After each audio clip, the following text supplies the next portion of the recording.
Chancellor Zarthik's order to destroy Earth with planet-killing weapons became the moment that sealed the Council's fate forever. The decision was heard by every enslaved species across the galaxy, and the reaction was immediate and overwhelming.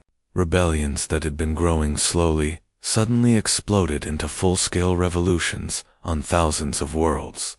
Simultaneously, Admiral Sarah Mitchell was commanding the rebel fleet when reports started flooding in from every sector of Council space. Species that had been enslaved for centuries were rising up with desperate fury, knowing that the Council would rather commit genocide than accept defeat. General Hayes, the entire galaxy is in revolt, Mitchell reported from her flagship. Council forces are being overwhelmed on every front. They cannot coordinate responses to this many simultaneous uprisings the Council's planet. Killing Weapon was a massive device that required their entire remaining fleet to power and direct. Chancellor Zarthik had positioned his forces around Earth for one final strike that would destroy humanity completely and serve as a warning to any other species considering rebellion. Captain Jake Morrison was leading the defense of Earth when the alien weapon began charging. Energy readings from the Council fleet showed power levels that could crack a planet's surface and boil its oceans. Humanity had minutes before their world would be turned into lifeless rock. All ships attack the weapon platform immediately, Morrison ordered every human vessel in the system. If that thing fires, Earth dies, and the rebellion dies with us. The final battle for Earth was humanity's most desperate hour. Every available ship from the colonies raced to intercept the Council weapon, while ground-based defenses fired everything they had at the alien fleet. The planet's surface was lit up by energy beams and explosions, as both sides fought with absolute determination.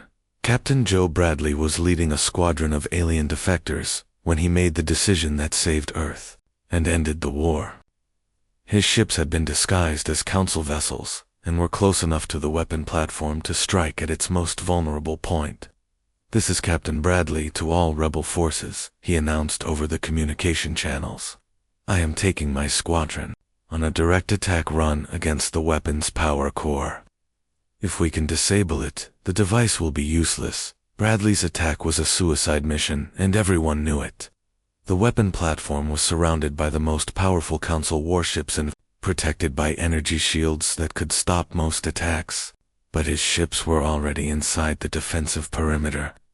Disguised as friendly vessels, the assault began with Bradley's fighters dropping their disguises and firing everything they had at the weapon's power systems. Other Council ships tried to stop them, but the confusion of having enemies already inside their formation created chaos in the alien ranks. Dr. Helen Murphy's biological weapons played a crucial role in the final battle. Human fighters had been equipped with devices that released compounds designed to disrupt Council neural networks.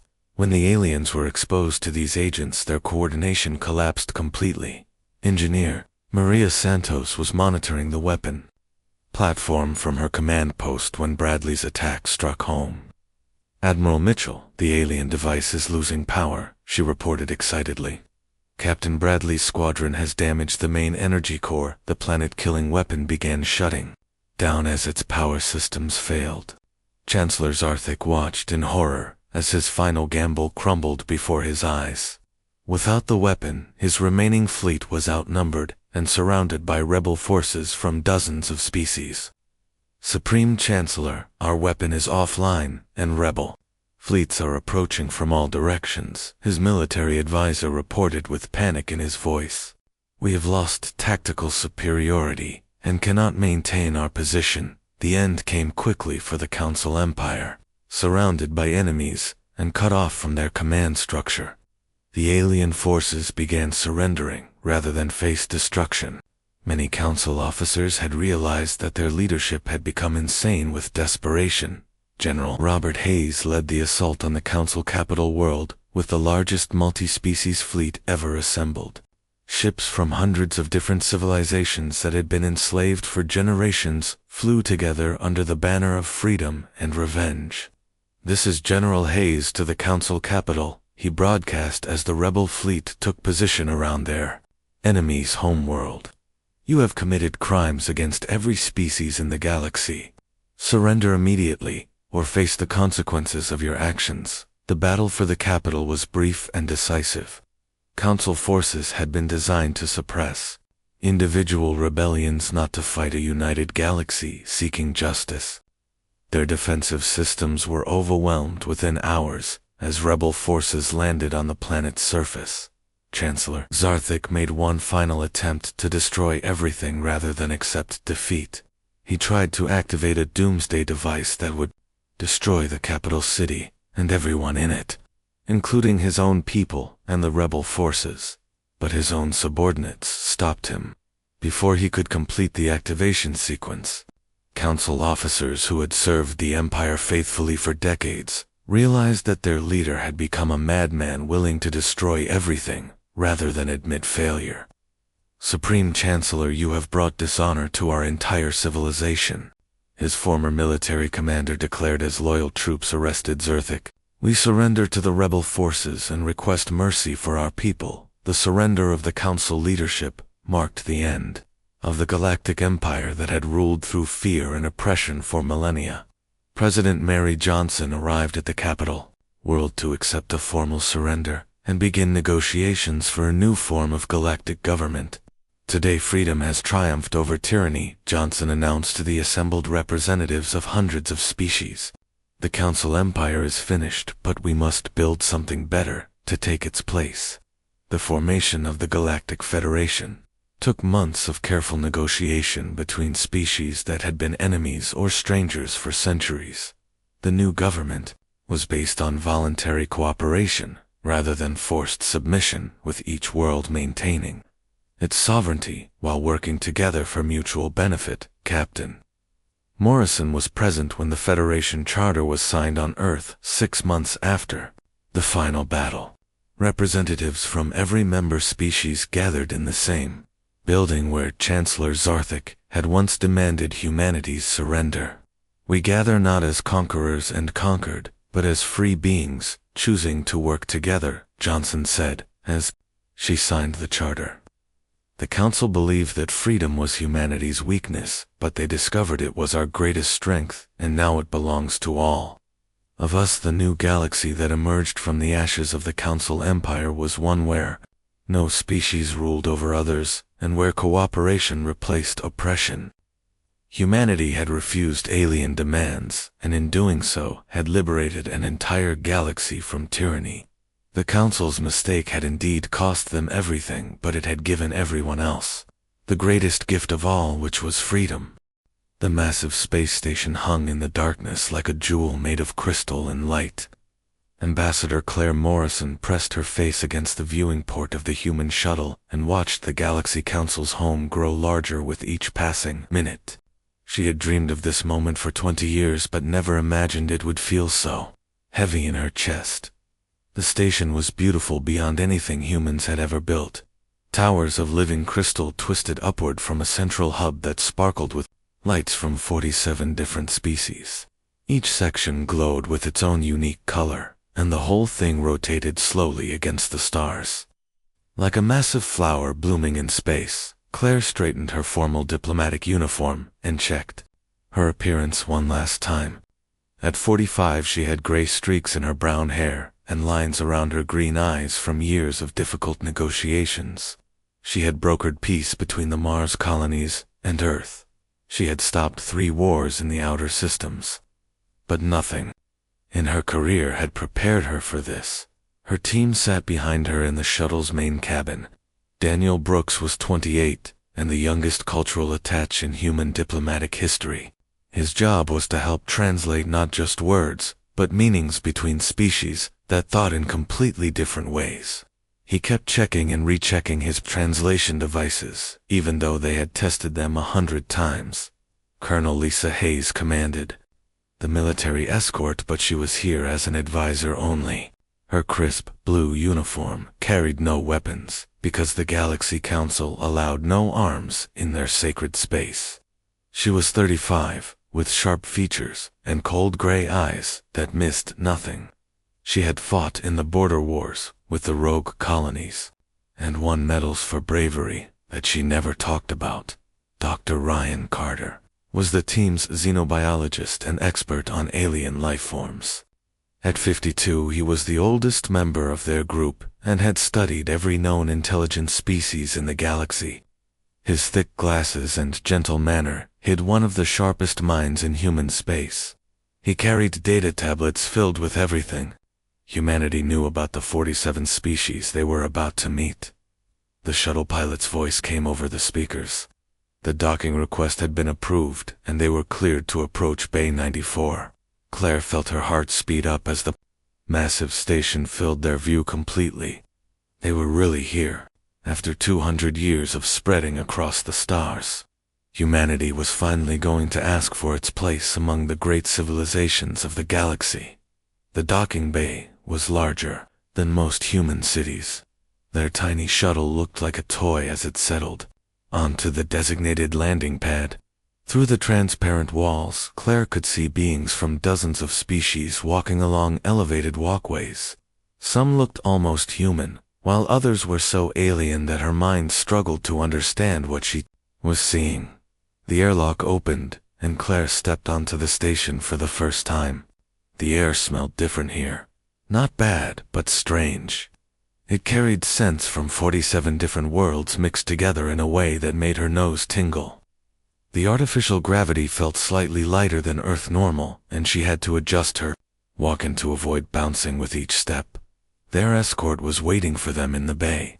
The being stood 7 feet tall, with blue-gray skin that seemed to shift and change color in the light. It had 4 arms and a head that was longer than a human's, with large golden eyes that never seemed to blink. When it spoke, the words came from a device on its chest, rather than from its mouth. The being introduced itself as Secondary Facilitator Kethver of the Andromedian Collective. It would guide them through the station to the council chambers, where the formal hearing would take place. As they walked, Claire tried not to stare at the incredible sights around them, but it was impossible to look away. The corridors were vast spaces filled with beings from across the galaxy. She saw creatures that looked like walking trees with silver bark and leaves that chimed like bells when they moved. There were beings made of what looked like living liquid metal that flowed rather than walked. Others appeared to be made of pure energy, contained in glowing suits that hummed with power. The architecture itself seemed alive. The walls curved and flowed like they had grown rather than been built. Patterns of light moved through them, carrying information in ways that human technology could not understand. Everything was beautiful, but also alien in a way that made Claire feel very small and very young. They passed through security checkpoints where their minds were scanned for hostile thoughts. The process felt like cold fingers touching the inside of her skull, but Claire endured it without complaint. They were guests here and had to follow the rules, even when those rules felt invasive and wrong. Daniel walked beside her, taking notes on everything he saw. His job would be to help humanity understand how to interact with these beings if they were accepted into the council. He whispered observations about body language and social cues that might be important later. Most of the beings they passed ignored the human delegation completely, but a few watched them with what looked like curiosity or disgust. Colonel Hayes remained alert, despite having no weapons. Her eyes tracked potential threats and escape routes out of pure habit. She had studied the station's layout for months, but being here in person revealed details that no intelligence report could capture. The security was everywhere but subtle. Energy fields that could stop a running being in seconds. Automated systems that watched every movement and recorded every word. Dr. Carter was fascinated by the biological diversity around them. He identified species from his studies, but also saw new ones that had never been cataloged by human science. The council represented civilizations that were thousands of years older than humanity. Some of these beings had been traveling between stars when humans still lived in caves and hunted with stone tools. The walk to the council chambers took an hour through corridors that seemed to go on forever. Claire used the time to review her speech one final time. She had written it herself over the course of 6 months. Every word had been chosen carefully to show respect for the ancient civilizations, while also demonstrating humanity's achievements and potential. The council chambers finally came into view and Claire stopped breathing for a moment. The space was enormous with a domed ceiling that showed the stars outside. 47 raised platforms surrounded a central speaking area where she would make humanity's case. Each platform held the representatives of a different species, and the whole thing felt like a cathedral dedicated to the dream of galactic civilization. Secondary facilitator Kethford gestured for them to wait while the council prepared for the hearing. Claire checked her uniform one last time and tried to calm her racing heart. In a few minutes, she would speak for all of humanity, to beings whose civilizations were older than human written history. The weight of 7 billion human lives rested on her shoulders as she prepared to ask for humanity's place among the stars. The council chambers fell silent as Claire Morrison stepped onto the speaking platform. Her footsteps echoed in the vast space, and she could feel the weight of countless alien eyes watching her every movement.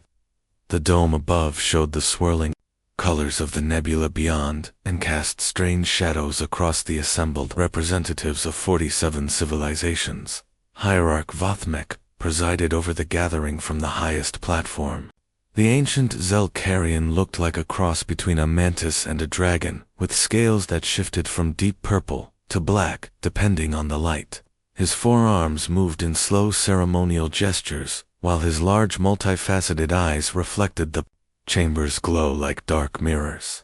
When he spoke, his voice carried the authority of 3,000 years of galactic rule. Claire began her presentation with the formal greetings that Daniel Brooks had helped her perfect. She spoke of humanity's respect for the ancient wisdom of the Council and their desire to contribute to the greater galactic community. Her voice carried clearly through the chamber's acoustics, and the translation devices rendered her words into dozens of alien languages simultaneously. She outlined humanity's achievements with quiet pride. 200 years of interstellar expansion that had established colonies on 37 worlds. Scientific advances in medicine and engineering that had solved problems plaguing other species for centuries. Art and literature that celebrated the diversity of life across the cosmos. Most importantly, she emphasized humanity's commitment to peaceful coexistence with all intelligent life. The response from the council was not what she had hoped for. Several representatives made sounds that the translators could not convert, but clearly expressed contempt. Others remained silent, but their body language suggested boredom or disgust. A few species had their representatives turn away completely, as if the sight of a human was offensive. Hierarch Vothmek allowed Claire to finish her presentation without interruption, but his expression never changed. When she concluded, he remained motionless for several long minutes, while the chamber waited in absolute silence. Finally he raised one of his forearms and began to speak in a voice that carried the cold finality of an avalanche. The hierarch's words cut through the chamber like ice. Humanity was not merely being rejected for council membership, but was being declared a contamination that threatened the stability of galactic civilization. He spoke of human expansion as a plague that consumed resources and destroyed the careful balance that had kept peace between species for millennia. Claire tried to respond diplomatically, but Vothmek continued speaking over her attempts. He listed humanity's crimes against galactic order with the precision of a judge reading charges. Human colonies had been established too quickly, without proper consideration for existing territorial claims. Human technology advanced too rapidly, without regard for the social disruption it caused among more stable civilizations. Human culture was too aggressive and too individualistic to coexist peacefully with species that valued harmony and collective wisdom. The hierarch's final pronouncement fell on the chamber like a stone dropped into still water. Humanity would serve as an example to other young species who might be tempted to expand beyond their natural boundaries. The ancient laws of the galaxy demanded that such contamination be cleansed through purification by flame. Claire felt the blood drained from her face as the translation devices rendered those words in perfect clarity. Around the chamber, The representatives of 47 species watched without emotion as council guards began moving toward the speaking platform. She tried to maintain diplomatic protocol, even as terror clawed at her chest. The guards were members of the Krillian species with bodies like living armor and faces hidden behind masks of polished metal. They moved with mechanical precision as they surrounded Claire and activated energy restraints that locked her arms behind her back. She called out to her team, but Daniel and Colonel Hayes and Dr. Carter were already trapped in shimmering force fields that held them motionless in their observation area. Claire was dragged from the speaking platform toward an archway she had not noticed before. The chamber of purification lay beyond that arch, and she could smell something burning as they approached. Her diplomatic training told her to remain calm and try to negotiate, but her human instincts screamed at her to fight and run. The chamber of purification was smaller than the main council area, but far more terrifying. The walls were made of the same living crystal as the rest of the station, but here they pulsed with red light. That made everything look like it was already on fire. In the center of the room stood a pillar of crystal that reached from floor to ceiling with metal restraints built into its surface. Hirak Vothmek followed the procession into the chamber along with selected representatives from each of the 47 species. This was to be a formal execution, witnessed by the entire council, so that no one could claim ignorance of humanity's fate. The viewing screens around the chamber showed that the event was being broadcast across the galaxy. Claire was bound to the crystal pillar with restraints that bit into her wrists and ankles. She could see her team through the archway, still trapped in their energy fields and forced to watch what was about to happen. Colonel Hayes was struggling against her restraints with fury in her eyes. Daniel looked sick, and Dr. Carter was recording everything with a hidden device in his glasses. The hierarch began the formal pronouncement of purification in the ancient Zelkarian language. The words had been used for this ceremony for over 2,000 years, and carried the weight of all that history. Claire understood none of it, but she could hear the finality in every syllable. The crystal pillar began to glow brighter, and Claire felt heat building against her back. The living crystal was designed to conduct and focus energy in ways that human science could not explain.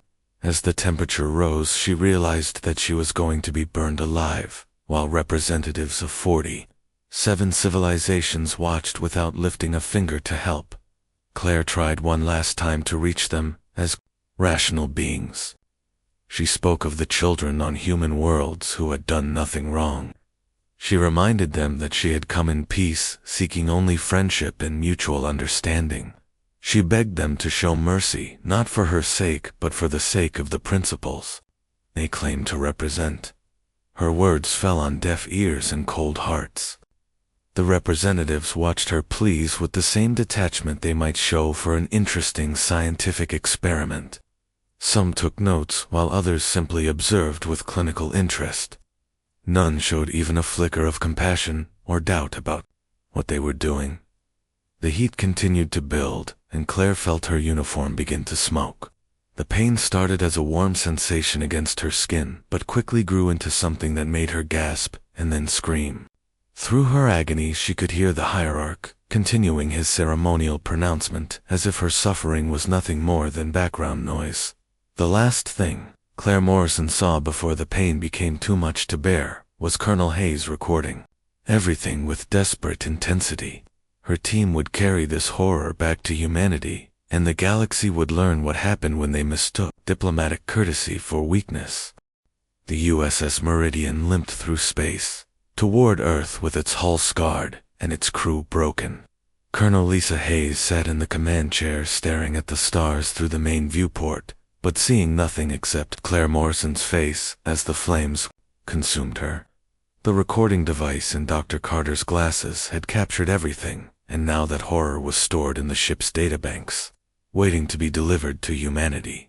Daniel Brooks had not spoken a word since they left the Galaxy Council station 3 weeks ago.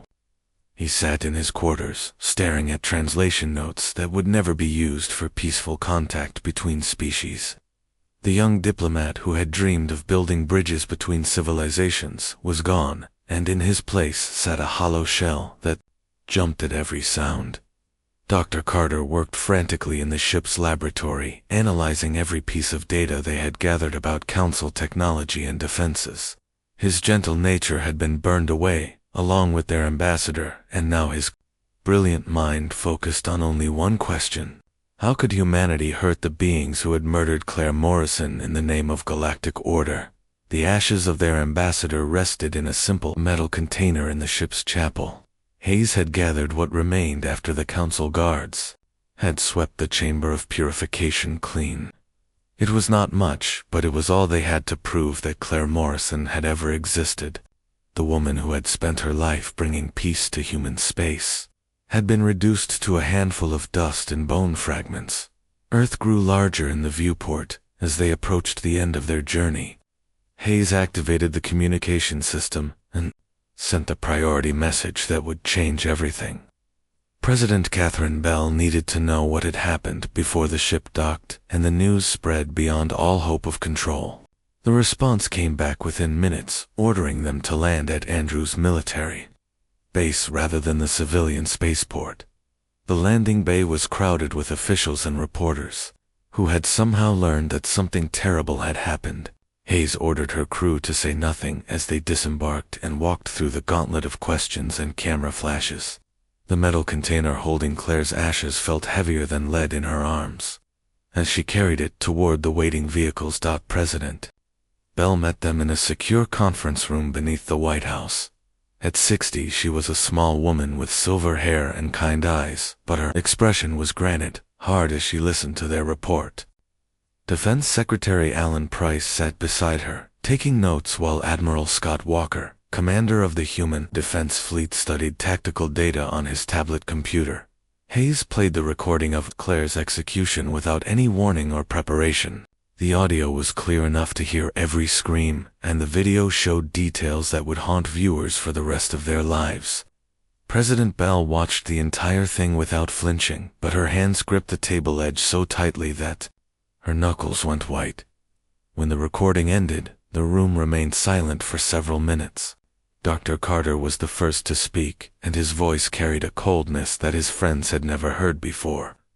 The Galaxy Council had made their position clear, and there could be no doubt about their intentions toward humanity.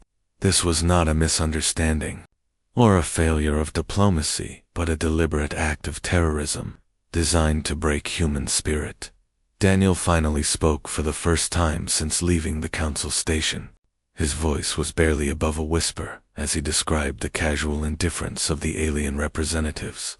They had watched Claire burn alive with no more emotion than humans might show watching an insect die. To them, humanity was nothing more than a pest to be eliminated. Admiral Walker asked the questions that military minds always asked first. How many ships did the Council have, and how advanced was their technology?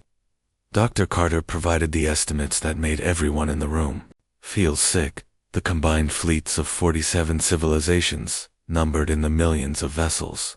Their weapons could crack planets, and their defenses had never been breached in 3,000 years of warfare. The Council's ultimatum was delivered through official channels while they sat in that underground room. Humanity had 30 standard days to withdraw from all worlds beyond the Sol system or face collective correction by coalition forces. The message was accompanied by detailed specifications of the new boundaries that humans would be allowed to occupy and the restrictions that would govern their future development. President Bell read the ultimatum aloud, and each condition was worse than the last. Human reproduction would be monitored and controlled by Council overseers. All human technology above a certain level would be confiscated or destroyed. Human children would be educated according to Council-approved curricula that emphasized obedience and acceptance of alien authority. The most horrifying clause came at the end of the document. Any human found outside the permitted zone after the deadline would be subject to immediate purification by flame, the same death that had claimed Claire Morrison awaited anyone who dared to resist the Council's judgment. Hayes felt rage building in her chest as she listened to each humiliating condition. The beings who had murdered their ambassador now expected humanity to thank them for the privilege of surviving as slaves. They wanted humans to breed by permission and think by approval, while their children learned to bow to species that viewed them as contamination. News of the ultimatum leaked within hours, despite all attempts at secrecy. On Mars, entire cities erupted in protests that quickly turned into riots.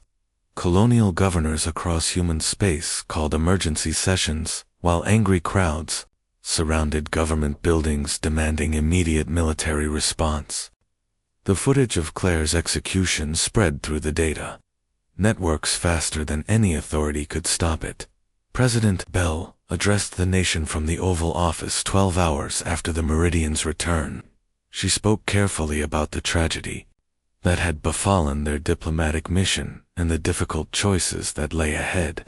Behind her measured words lay the weight of 7 billion lives and the future of human civilization. The president announced the formation of an emergency council to consider humanity's response to the Galaxy Council's demands.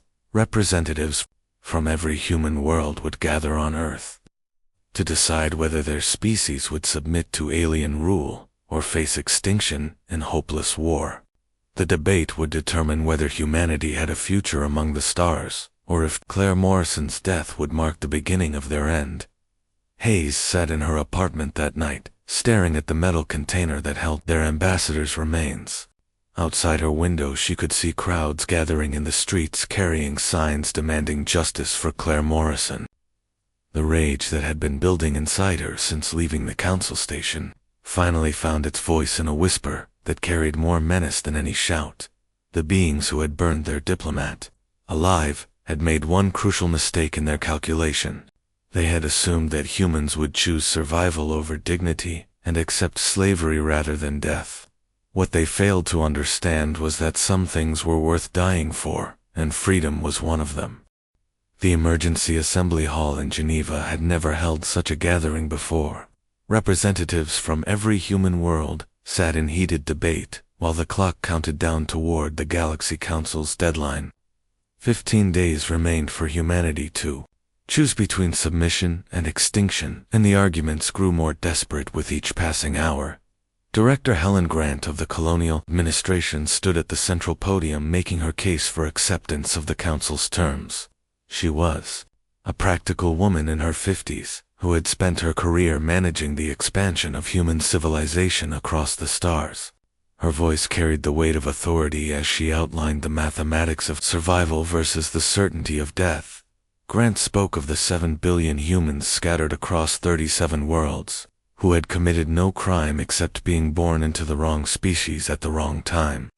She reminded the assembly that Claire Morrison had been a woman of peace who would never have wanted her death to trigger the extinction of her own people. The council's terms were harsh, but they offered a path to survival that war could never provide. The colonial director displayed holographic projections showing the overwhelming disparity between human and council forces. 47 civilizations with technology that was centuries beyond anything humans possessed. Fleets that numbered in the millions of ships against humanity's few thousand vessels. Weapons that could shatter planets against human arms that could barely scratch their hulls.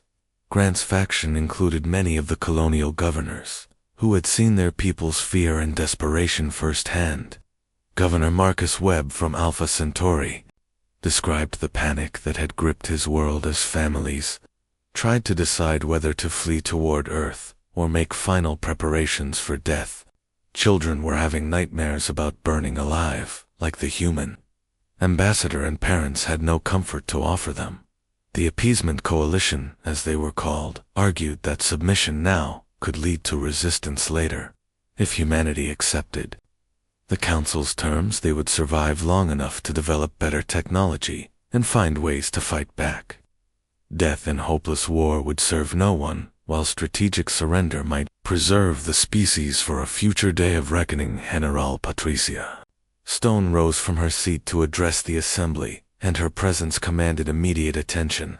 The woman who had led human forces in the border wars carried herself with the confidence of someone who had never accepted defeat. Her uniform bore decorations from a dozen battles, and her scarred hands told the story of a lifetime spent in service to human freedom. Stone's voice cut through the hall like a blade as she responded to Grant's arguments. She spoke of the reality that lay behind the Council's generous offer of survival. Humans would be allowed to live, but only as a neutered species, forever prevented from achieving their potential. Their children would be raised to serve alien masters, and their grandchildren would not even remember what freedom meant. The General displayed intelligence reports that Dr. Carter had compiled about other species that had accepted Council protection. In the past, the Vegan Republic had surrendered to avoid destruction 500 years ago, and now existed as a client state whose every action required Council approval. The Ryjo communes had chosen submission over war, and their population had declined by 80% as their spirits slowly died under alien oversight. Stone argued that the Council's terms were not a path to survival, but a recipe for slow extinction. Humanity would become a castrated species that existed only to serve as an example to other young civilizations. Their technology would stagnate under Council restrictions, and their culture would wither under alien supervision until nothing remained but empty shells going through the motions of life. The Resistance Coalition included Admiral Walker and most of the military leadership, along with scientists and engineers who understood the implications of permanent technological limitations. Dr. Margaret Foster from the Mars Institute explained how Council oversight would prevent humanity from developing the advances needed to explore new worlds or defend existing ones. The debate continued for hours, with both sides presenting compelling arguments backed by data and projections. The appeasement faction spoke of children who deserved to live, even as slaves, while the resistance countered with visions of grandchildren who would curse their ancestors for choosing survival over dignity. The mathematics of war supported Grant, while the spirit of humanity seemed to favor Stone. President Bell listened to every speaker without revealing her own thoughts. The decision would ultimately rest with her as the elected leader of United Earth, but she knew that history would judge not just her choice but the reasoning behind it. In her private moments she carried the weight of Claire Morrison's final screams and the trust of billions who looked to her for salvation. Dr. Carter was called to present his findings about Council technology and infrastructure. The xenobiologist had spent every waking hour since their return analyzing the data they had gathered during their captivity. His discoveries would change the entire nature of the debate and give humanity a third option that no one had considered possible. Carter explained that the Galaxy Council's vast empire depended entirely on a quantum communication network that connected every ship and station across known space. This network allowed instant coordination between forces, separated by thousands of light years, and made their overwhelming numbers decisive in any conflict. Without that network, their fleets would be reduced to isolated units, vulnerable to coordinated attack. The network had nodes at strategic points throughout the galaxy, and Carter had managed to identify their locations. Through careful analysis of energy patterns he had observed on the Council station, if those nodes could be destroyed simultaneously, the entire system would collapse, and the Council's military advantage would disappear overnight. The plan that emerged from Carter's data was mathematically impossible and tactically insane, but it offered something that neither submission nor conventional war could provide: a chance for humanity to strike back at their tormentors and drag them down into destruction, rather than accept slavery or die quietly. Admiral Walker studied the targeting data with growing excitement. The plan would require every human ship in space to participate in coordinated suicide attacks against quantum network nodes across the galaxy. The crews would never return home, but their sacrifice might cripple the Council's ability to respond to the final phase of the operation. President Bell called for a recess as the implications of Carter's discovery settled over the assembly. Humanity now faced three choices instead of two. They could submit to Council authority, and survive as slaves. They could fight conventionally and die quickly in hopeless war, or they could choose the path of mutual annihilation and take their enemies with them into the dark. The debate resumed with new urgency as representatives grappled with the possibility of achieving victory through universal destruction.